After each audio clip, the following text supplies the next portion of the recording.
What do you need to bring to the emergency room? Now, this may seem like a crazy question to be asking. Isn't an emergency where you have to urgently rush to the emergency room and you have no time to pack anything? There are absolutely emergencies like that where you may even have to call 911 and go in an ambulance. But there are also emergencies where you may be sort of on the fence. Do I need to go in? Do I not need to go in? And maybe a symptom sort of pushes you over the edge and you say, no, I've got to go. Or perhaps you've called your doctor and had a discussion with your doctor and your doctor really feels you should probably go. Well, if that's the case, you may have a little extra time. So if and only if you have extra time, here are some things that you can pack that will make your emergency room stay just a little more tolerable and feel a little bit more like home.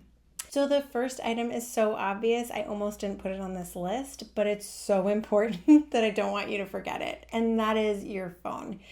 Your phone is helpful for two reasons. You really want to be able to be in touch with those who may be wondering how you're doing, and you also really need some form of entertainment and distraction while you're waiting for long periods of time in the emergency room. So definitely do not forget your phone.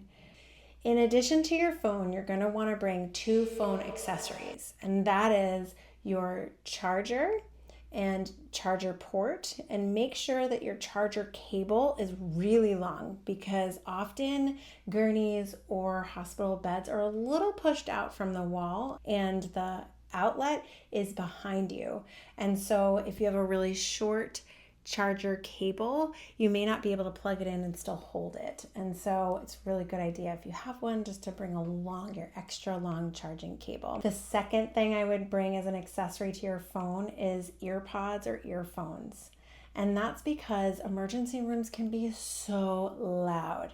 And so it's really great to be able to have earphones where you can listen to your favorite music, your favorite YouTube channel like this one, or you can watch a movie, whatever it might be, a podcast, a book on Audible, whatever it might be, to just help you pass the time. Because often emergency rooms include long periods of waiting. You may need to wait in the waiting room before you even get into the emergency room. Then once you're in the emergency room, you may need to wait for the doctor. After you see the doctor, you may need to wait to get a test. Once you get your test, you may need to wait for the results. So sometimes an emergency room stay can be extremely long. And so having a way to plug in, to your phone and listen on your own, it helps to get yourself out of that environment that you're waiting in for so long and sort of into another place of a movie or an Audible book or an amazing podcast or, again, an amazing YouTube channel. So whatever it is, again, make sure you bring your iPods or earphones or however you listen to things on your phone. Now, because emergency rooms are so loud often and busy and full of alarms and different things and often fluorescent lights and maybe even there's flashing light, there's just a lot going on in an emergency room. I would also encourage you to bring an eye mask and ear plugs, those things that you just squish into your ear. You may not always want to listen to something on your phone. You may need just a break from the noise. And so being able to stick those in your ear can really, really help. The eye mask, same thing. Just putting an eye mask over, even if it's not nighttime, you may be exhausted. And those lights and all the sounds, it just makes it hard to rest. So having a really nice eye mask, those earplugs can just help you sort of escape the hustle and bustle and rest in the bed or the gurney that you're in. Now, I would also encourage you to bring a water bottle and a snack or two or three. So the people in the emergency room are often just so amazing. They're such hard workers, but even the best intentioned emergency room nurse may say, yes, I'll go get you a dinner. We have one right over there, and then get pulled into an emergency that they really just cannot get pulled out of. And so there may be delays. And so if you don't want to have to wait for food or wait for water, I would really encourage you to bring snacks and a water bottle. Now, the one caveat to the snacks is that you really do need to listen to the nurses and the staff and the physicians there about whether or not you're able to eat.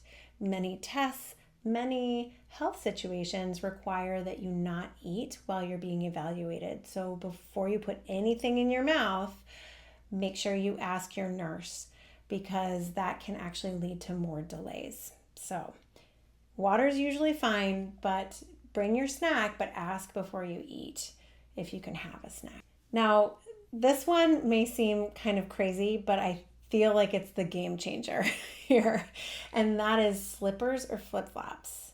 Why on earth do you need slippers or flip-flops in an emergency room? Well, remember, you're basically sleeping on a gurney or on a hospital bed, and so you don't really want to wear your shoes in bed when you've got covers and sheets and everything. So you tend to take off your sneakers or your shoes, but then you still need to get up to go to a test, or you need to get up to go to the bathroom. And so putting your shoes on and off is frustrating at best, and at worst, if you're in pain or anything like that, it's just like yet another thing you have to do.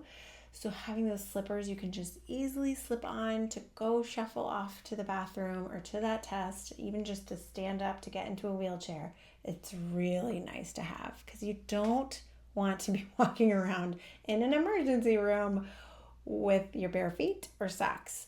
An emergency room is essentially a public setting, and so just like a bus terminal, those floors can get a little grimy. So bring those slippers, bring those flip-flops if you have them. Now, last but not least, I would really encourage you to wear anything that's really comfortable for you. So that could be pajamas even, or sweatpants, or yoga pants, whatever is comfortable for you. And I would encourage you to also wear something that's warm, so comfortable and warm, because so often emergency rooms can just be a little chilly. And you're laying still. And so while the staff's running around and they need it to be a little more chilly, you may start to get really cold. And so it's nice to have something cozy and warm for you while you're waiting. Now, if you have lots of extra time and you have these resources at home, here are a few extra things that you could bring. But those that I just listed, those I would say are the essentials. But if you have some extra time, I would also grab a warm beverage or even a warm soup in a thermos. Again, just to bring a little taste of home, it can make such a huge difference.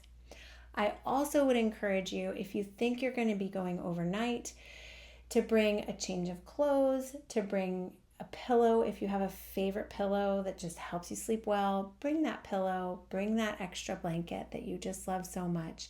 It'll help you have a little taste of home while you're in the hospital.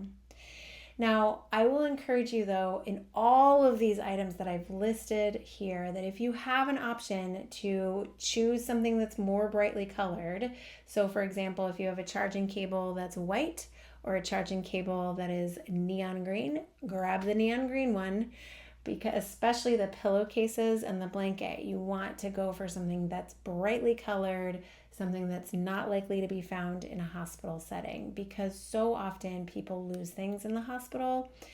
Make sure you hold on to your eyeglasses if you have them. If you have hearing aids, make sure that you watch out for those. And if you have like a mouth guard or anything like that, these are the things that get lost so often. I can't even tell you. And it's so frustrating because hospital staff just looks far and wide and it just gets lost in the laundry and often just permanently damaged. So hold on to those eyeglasses. You may even want to bring those eyeglass strings to just keep them by your side, or a case, and keep that in your pocket. If you have hearing aids, hold on to your hearing aids. They get lost so often in hospitals. Same with mouth guards. So hold on to all of your stuff. Bring brightly colored things. That will help you keep track of all of your things. So I hope that this helps. If this was helpful, please do like and subscribe to this channel. If you have other things that you think are really essential to bring, definitely put those in the comments. And I hope that this list gives you a little bit of comfort while you're waiting for so long in the emergency room, if you do have to go to the emergency room. And I hope that with all that you have going on for you or for a loved one that's brought you to watch this video, I truly do hope that today you have as good a day as you possibly can. And I look forward to seeing you again soon.